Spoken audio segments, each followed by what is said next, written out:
Hey everyone, Piano Man Chuck here, and today I want to talk about my experiences with Korg branded keyboards, digital pianos, and so on and so forth. So I've had experience with five different Korg keyboards. And what you see in front of me right now is a Korg Kronos, which I've had since they released this in 2011.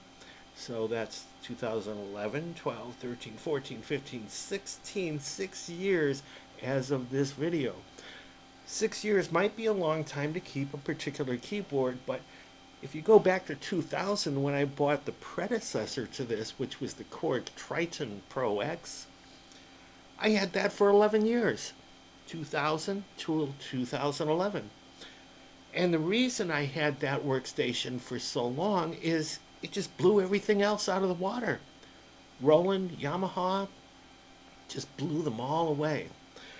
Now, Korg is a smaller company than Roland.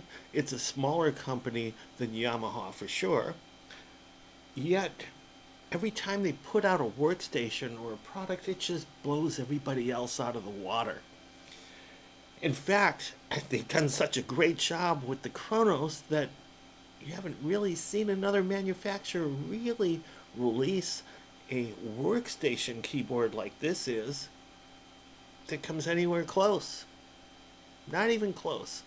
Even Yamaha gave up on that. They came out with a performance keyboard with their Yamaha Montage. Well, anyway, going back to 2000 when I bought my first Korg workstation, the Korg Triton Pro X. It was so ahead of its time at the time. It had a touch screen. It was black and white at the time. It had wonderful sounds to it. The keyboard was pretty good at the time. And that served me for so many years. But also, I played other keyboards besides Korg workstations. Workstations, again, being the Triton Pro X and the Korg Kronos 88 key version. I've also played the Korg SV1, which is a killer stage piano. It's basically piano and electric piano, and the sounds of their pianos and their electric pianos, those samples are really, really good. Not only that, the design of that instrument, if you're around my age, and you sit down at one of these Korg SV1s, it's so retro in appearance that it takes you emotionally and mentally back to a time which you were really comfortable with. So if you're playing this on stage in front of 10,000 people, forget stage fright. The design of that alone just takes you back. It propels you back into a time where you're really comfortable. You're not even worried about the audience at that point.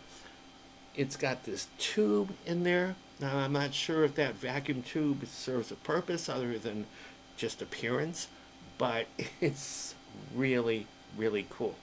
Now, I've also played the Korg Cross, and the Cross is a really interesting keyboard.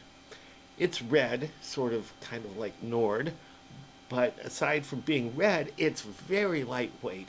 You can carry it under one arm to your gigs. It's battery operated. Yeah, you're going to have to bring an amp with you or plug into a house PA or whatever. But it had so many features to it. It had some workstation features to it, sequencer features. It had synthesizer features. It had an electribe to it where you can program your own drum patterns. It had so many things to it in addition to all the sounds that it had, and it was so easy to get to the different samples that they had in there. Wonderful, wonderful keyboard. Can't recommend it enough if you're looking for the under $1,000 price range. It's $999 US. One of the best buys. Now, I actually did a video that compares that to another keyboard from another manufacturer, Casio, the PX5S, which also runs on batteries. It's also very light, and you can carry that under one arm as well. So you might want to compare those in that video that I did. I also had the Korg Javion 30 here. And that was quite an instrument. It had limited I/O, I grant you that, but you could do so much with that. It was part arranger. It wasn't a full arranger. I mean, full arrangers cost many thousands of dollars, but it was part arranger. It was part stage piano. It had so many different sounds in there. It had a touch screen, so you could get to the sounds very easily. This could easily have been a gigging keyboard for me. Okay? Also, really nice to have on display in your living room. They had optional furniture stands for it and everything like that. But a well versed keyboard slash stage piano slash performance instrument. A lot to it. Check out my review on the Javion 30. I think you'll be quite impressed. So, that's basically it for the different Korg keyboards that I have, but I want to go into something else. The Korg Kronos is so advanced. It still, 6 years later after it was introduced, still blows everything out of the water. But when it was first introduced in 2011, I was one of the first kids on the block to have one. And I have a real low serial number to prove that.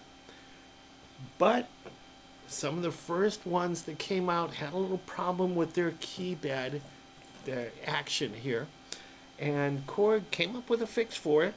And under warranty, they were happy to replace it. That's like an $800 replacement right then and there that they did for free.